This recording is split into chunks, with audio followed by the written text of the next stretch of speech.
Hi guys, this is quite a simple video in Drawn from Artists. It's the work of Jasper Johns, but we're specifically looking at the kind of mark making and pattern work and how you can then later develop that yourself in other contexts. Now, Jasper Johns is an abstract expressionist and he's known for painting sculptures and prints. He does a thing where he layers numbers and letters on top of each other. It kind of breaks them down and they're hard to identify. He also creates images of the American flag and targets. But if we look very, very closely at this, let's zoom right in and have a look at it, and we can see it's not just painted. So we can see these very clear painted loose strokes in primary colours, so we can see red, yellow and blue. I'd also say there's something slightly peachy going on as well into some of these areas, but we can also see there's newspaper, and I would suggest there's white paint on here as well. Now, I've got a cream piece of card. It's left over from my Braque video that I've just been making. I'm going to zoom out a little bit. So the first thing I want to do is look at the kind of pattern we've got going on in here. So I'm going to put a piece of tracing paper over it just so I can draw some lines and you can follow what's going on. So with a fine liner, I'm just drawing on the red lines.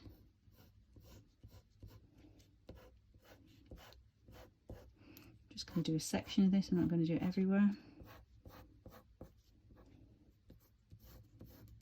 So if we look at that alone, what we see is little groups of red lines, but obviously transferred into black. They're running parallel. They're not measured, they're not absolutely equidistant, but they're fairly similar spacing, and they're in groups, in clusters. So I'd say they're fairly evenly distributed. So now if I add in the blue ones,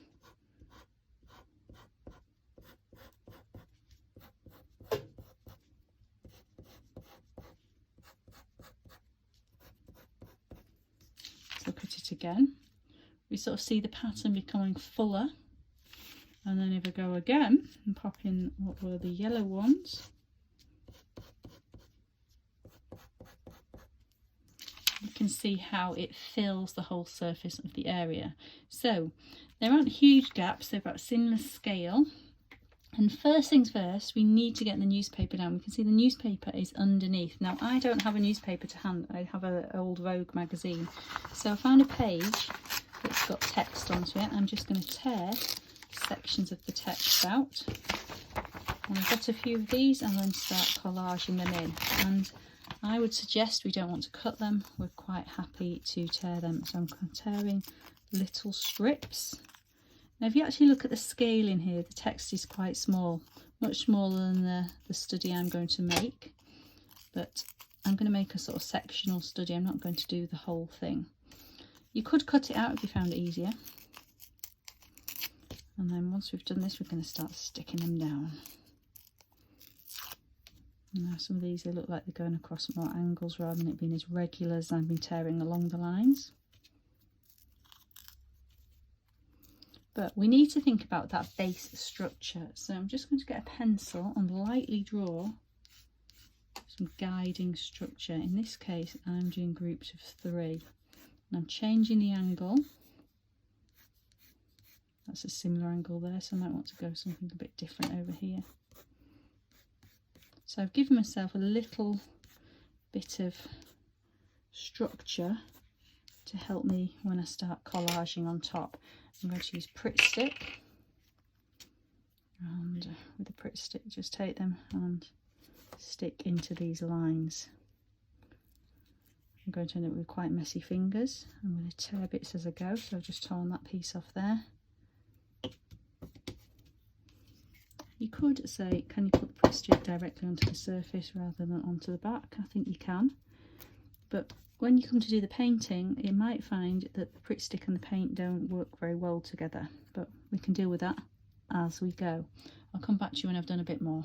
Right, so I've now stuck down using that sort of framework of little lines based on these arrangements. Now obviously I'm working in a rectangular format and that's just a square format.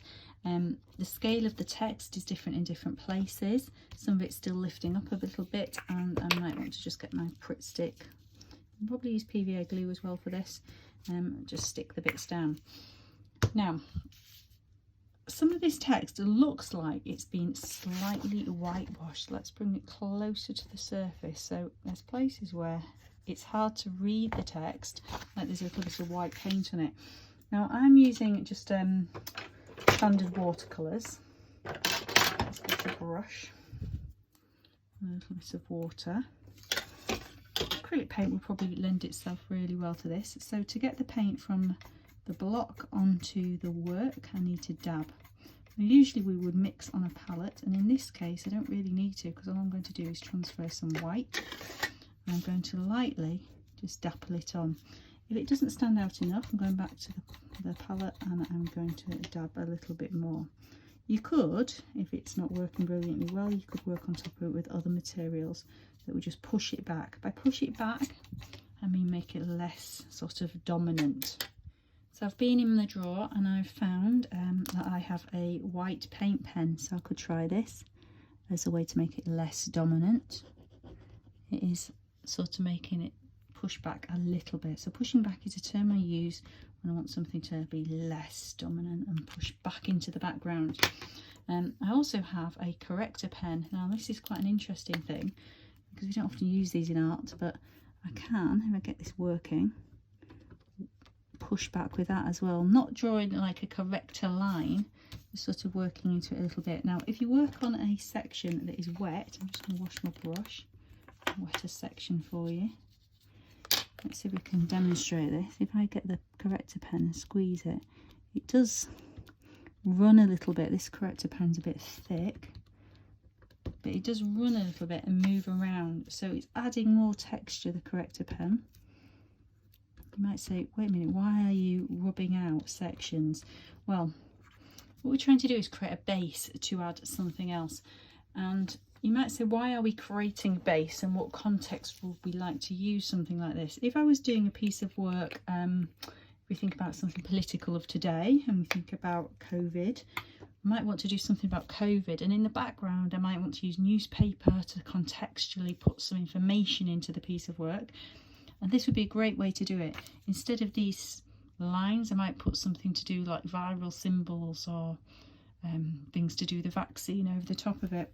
I might generate a little example for you later. So I'd want that to dry down because that's the base.